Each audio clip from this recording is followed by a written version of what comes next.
All right, everybody, welcome. Come on in. Come on into the place. Come on into the place. I hope everything is just going on. I want to make sure that the stream is actually moving right now. I see that we're rocking and rolling. So welcome. Come on in. I'll just see who is in the space. I see one person that's on right now for on it. Looks like it's me. So welcome in, welcome in, welcome in. I'm so glad that you are here. And we're, like I said, I'm going to be talking about this topic today on From Setback to Surge. From Setback to Surge. I have a special guest that's going to join us as well a little bit later, about 20 minutes in to the show. But we're only going to be on for like 30 minutes, just 30 quick little minutes here. So I'm going to give it to like 7:02, then I'm going to begin. And as you come in, wherever you are, please let me know where you are watching from. So just wherever if you are on YouTube or if you are on LinkedIn Live, just throw that in the comment section. I'm going to see if I can post in my comment section here. I am on StreamYard in Colorado Springs. And see that will go out to everybody as well. So come on in right now. I'm glad that you're there. A lot of folks that are in right now that are coming into this space have been a part of my keynote presentation. So I had a fantastic idea from a group, Lumen Technologies. We're about to do a LinkedIn Live, and I thought that was so fascinating. I said, well, maybe we just keep the conversation going from there. So that's why I put this one, these 3 power moves to transform your life. So who's John Register as we get started?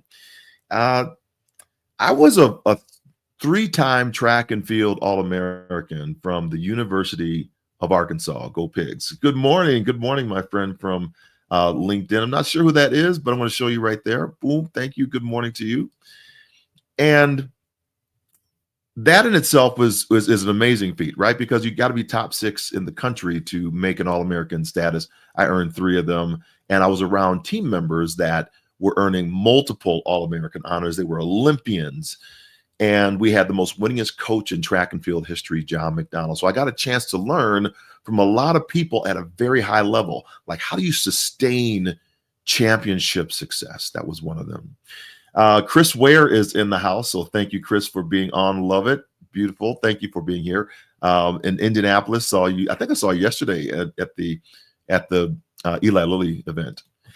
And then I joined the military for very selfish reasons. I wanted to continue to run track and field.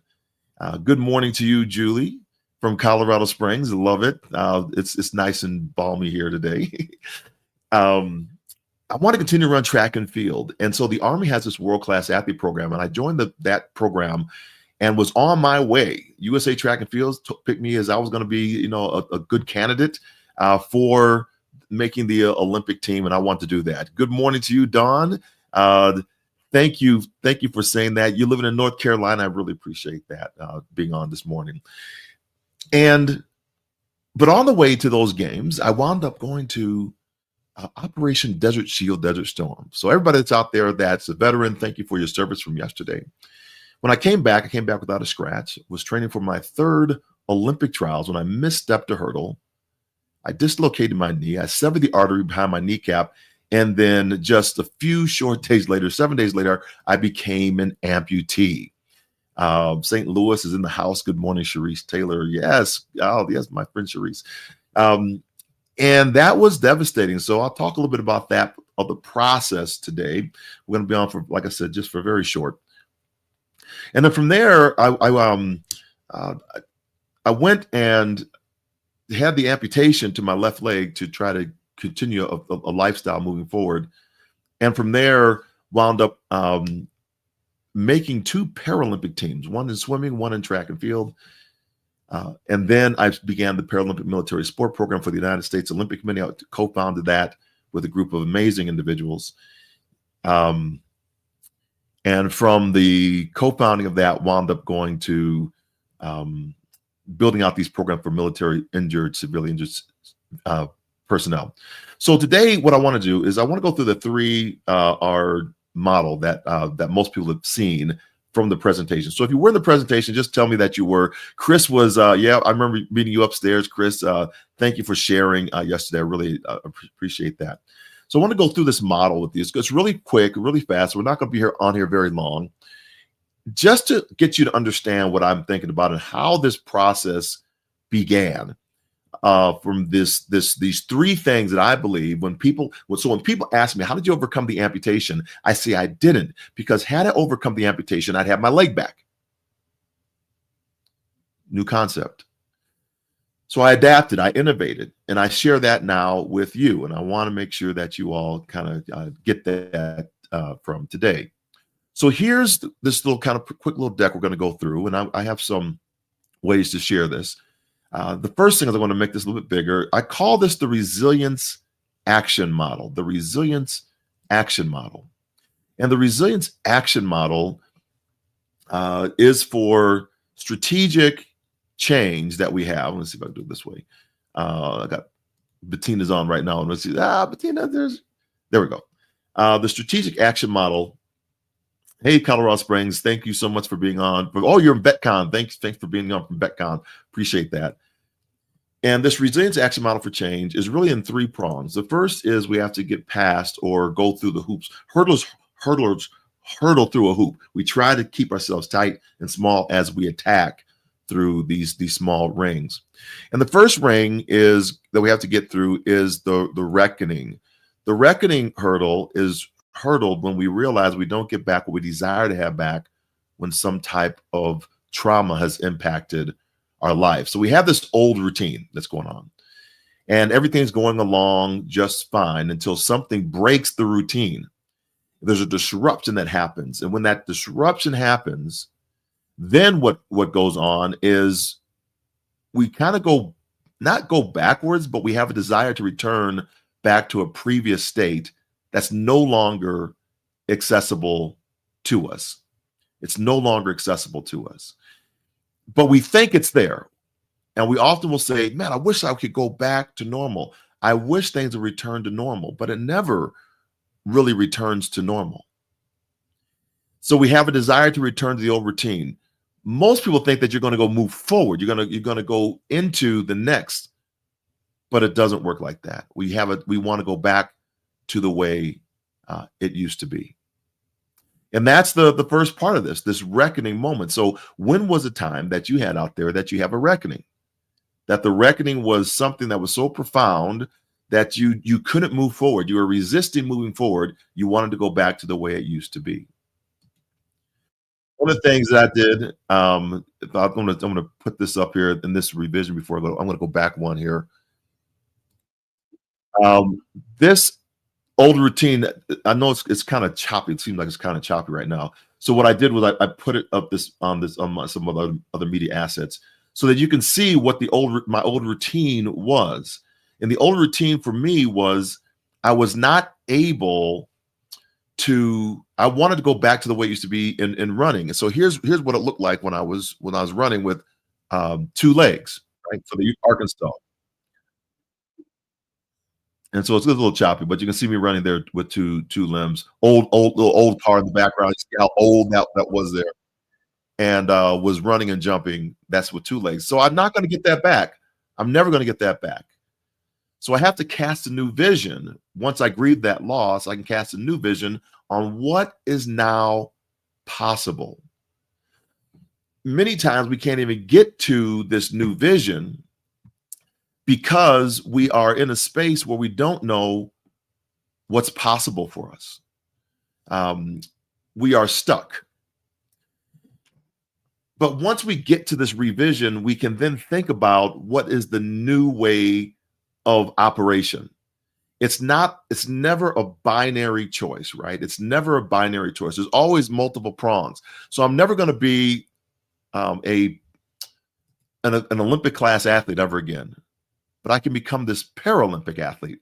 So I begin to cast multiple visions. I have multiple visions that I'm casting to it. Let me see if I can do this. I keep bringing Bettina up on the stage here. I'm not sure why that's going on. So let me see if I can do this again here. There she is right there. I don't know why I got you on stage. So I'm gonna see if I can remove you from the stream. There we go. So we cast multiple visions, and the multiple visions, there's more than just a binary choice. And oftentimes we either think it's right or left, it's up or down, it's forward or backward. But there are more ways. It's like, Willy Wonka, it's a Wonkavator. You can go in multiple directions at any given time. And that's what I wanted to make sure that we all understand. So we cast these multiple visions, but there are three opposing forces. The first is other people who are believing for us what we can or cannot do, which is based on what they believe they could or could not do if they were in our situation. That's number one. So who are the people that are around us that hold us back from the vision that we need to have? Usually those individuals are the closest ones to us. They're usually family members, doctors, people that have some type of authority that are in our lives. And so we resist moving forward because those people say, well, you'll never be able to do that again. That's not a possible. Why would you want to dream like that? And because they're so close, they're close to us, and we are resisting this, they move away, and they cause us not to advance because we're beholden to them. So that's the first one. The second one is society. Society has normalized us around whatever the case might be. We conform to what society says. And it's very difficult to break away from what society is talking about. I often say in my presentations, it's like the villain of Peter Pan. The villain of Peter Pan is Captain Hook. Captain Hook he's an above the wrist amputee. I'm afraid of Captain Hook as a 6-year-old kid because he's scaring the Lost Boys in the movie Peter Pan. He got his arm bit off by Tic-Toc the crocodile. So he's dark, he's mysterious. We're afraid of him. We're made to be afraid of him. But wait a minute, when I become an amputee, do I think that that's the way people are supposed to respond to me? People are supposed to be afraid of me because I'm now an amputee? Because as society, we tell people that people with disabilities are to be afraid. We're supposed to be afraid of them. Now I've taken that on because now I'm a person with a disability. And we have to wrestle away from what society is telling us. It's very difficult to break away from that. Society is huge. And then the third one is ourselves.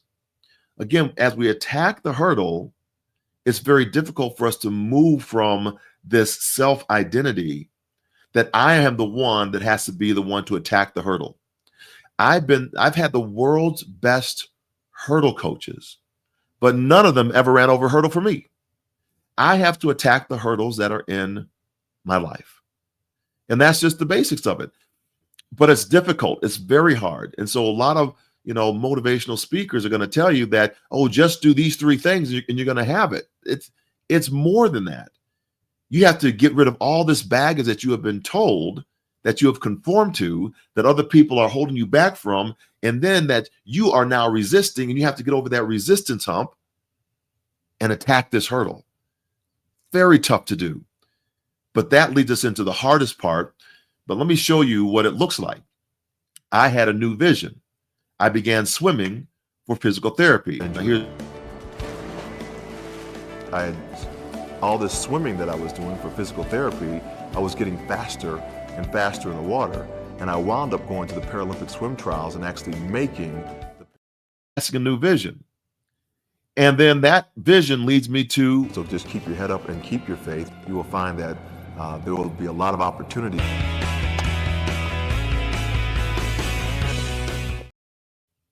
So now we're running on an artificial leg. And so you can see we're casting new visions in this process. And I think that's what is critical. We have to begin casting the new vision. And once we do that, that means we have made a commitment to it. And commitments are very difficult because when you commit to something, it's impossible to go back to the way it used to be. You have to advance forward. When the doctor amputates my left leg, I do not get my leg back. I have to commit to the new in this renewal. There is no going back. I don't get my leg back. When there's a commitment, you can't get back. It's impossible to get back what you used to have. If you think you can get it back, you're just not in a committed phase. You're not in the renewal. You're actually in the reckoning. And that's not wrong. It's just that now we have the language to identify where we are. In the renewal, we begin to say, you know what, this is really tough. It's hard, but I can push forward. I can push through it. I'm going to get to the other side. It takes space and grace to grow inside of the renewal. And once we have this space and grace to grow, we now understand that we're no longer the expert. I've been running and jumping with 2 warm-blooded legs. Now I have to learn how to walk, run, and jump on an artificial leg. I don't know how to do that. So I'm an expert in one area of my life, but I'm now a novice in another. And just like when you move into a new position, when you elevate into a new job, a new role, you're not the expert. You have some expertise, but you don't know how to lead in that thing until maybe about 3 to 6 months down the road. And that's tough. That's extremely hard to do. So you're no longer the expert.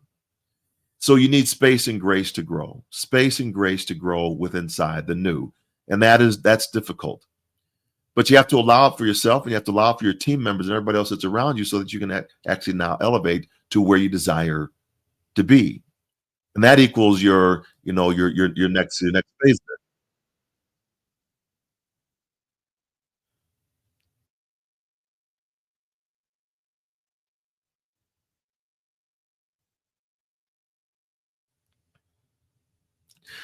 So that's the long jump that I did in Sydney, and then in Sydney, Australia, so silver medal. And now here I am on one leg skiing, right? So this is what I talk about.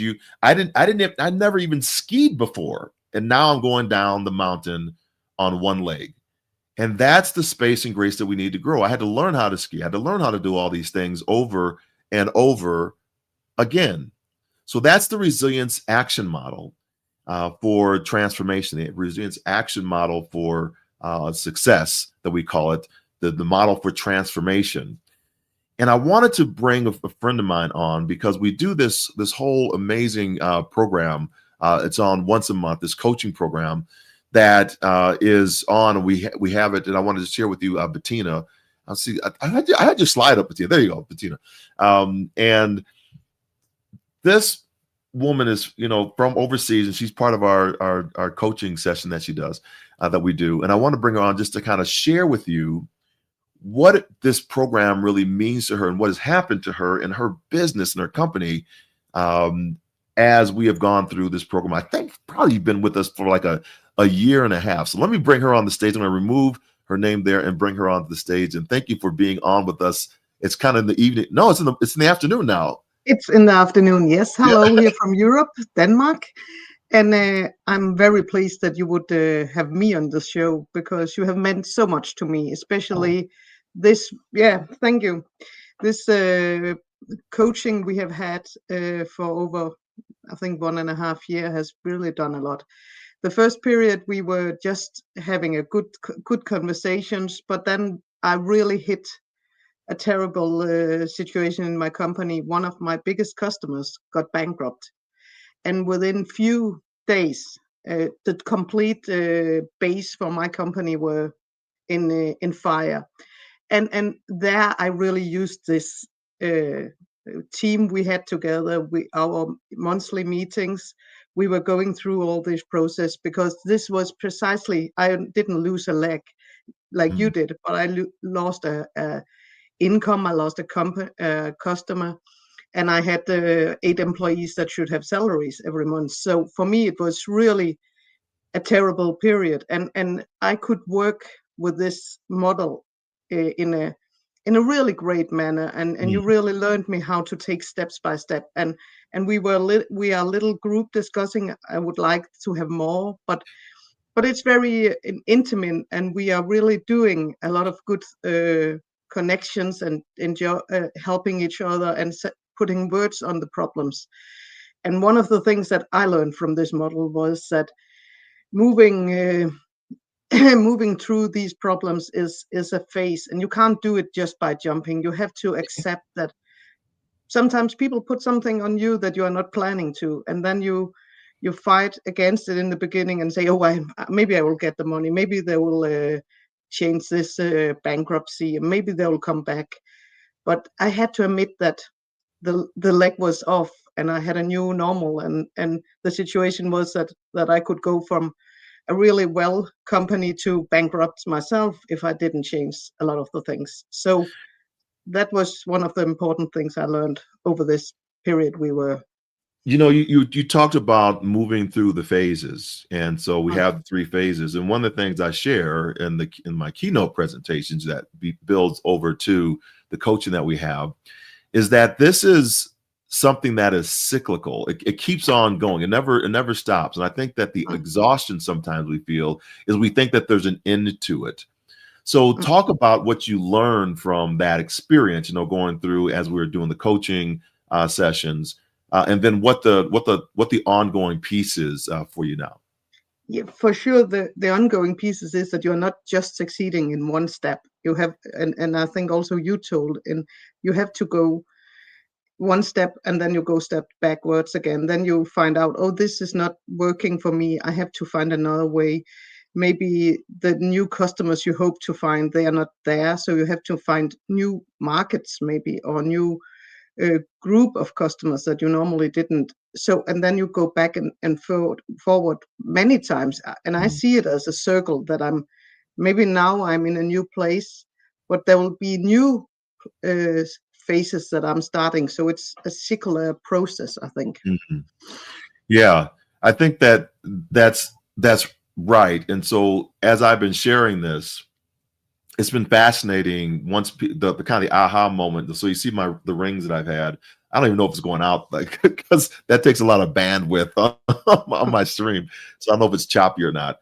But the rings are what we hurdle through when I first start teaching the hurdles to kids, because usually when they start running, they jump the hurdle and their arms are way out here, and they jump, and it looks like a wild duck or something. I don't know, but we try to get them tight in that circle. So just get inside the circle to do, and we see those rings, and it's really like that. But the rings we think are finite. We think that there's an end to them.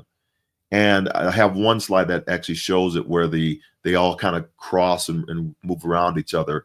I wanted to put that in there. I didn't get that slide in there, but it's really good. But we're having our next one that's coming up, which is going to be on tomorrow. So I wanted to make sure that people knew to get in on this for tomorrow. So I'm going to put the slide back up, and you can get in on this. So I want to thank you for being on, Yes. Bettina, and I hope I see you tomorrow, because you always bring yes, for sure. great stuff into it. And so have a lovely evening, and thanks for being on today. So it was wonderful joining you. I appreciate it so much. So we'll talk to you soon. Yes, bye. Bye for now. And so that's Bettina Hansen. Wow, she's incredible. She was talking about being in our program, which is just a little coaching session. And if you want to be part of that, just get in. It's just really simple. You get in for $49.95 for each session, or $297 for the year. So it's very nominal. We believe that you have to have a little skin in the game for it. So just come on in, and we want to see you here for the next year as we do it. We won't be meeting in December, but we will be back up in January for that. And then we have the last thing is just to thank you. I just want to make sure that you know that I'm very much appreciative of you for everything that you all are doing out there.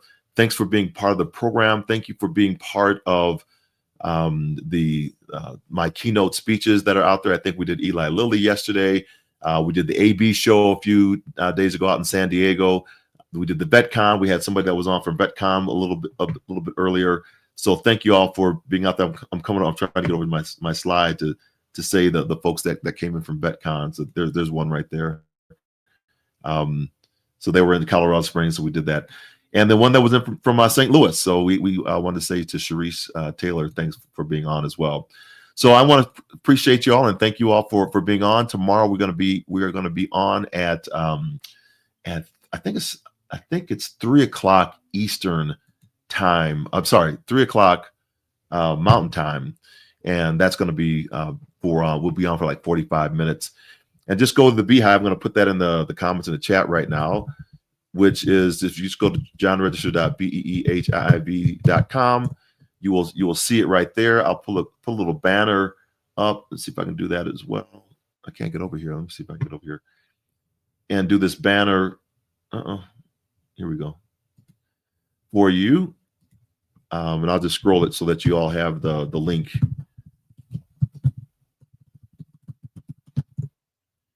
And we'll just scroll that on the screen there for you. So there you go, johnregister.beehive.com. That's up for you. And once you just get in there, come on at 3 o'clock tomorrow Eastern. Is that right? Yeah. No, 3 o'clock Mountain Time, 5 o'clock Eastern Time. And we should be on for it. All right. So have a fantastic day, everybody. Go forth, inspire your world, and we will talk to you soon. All right. Bye for now.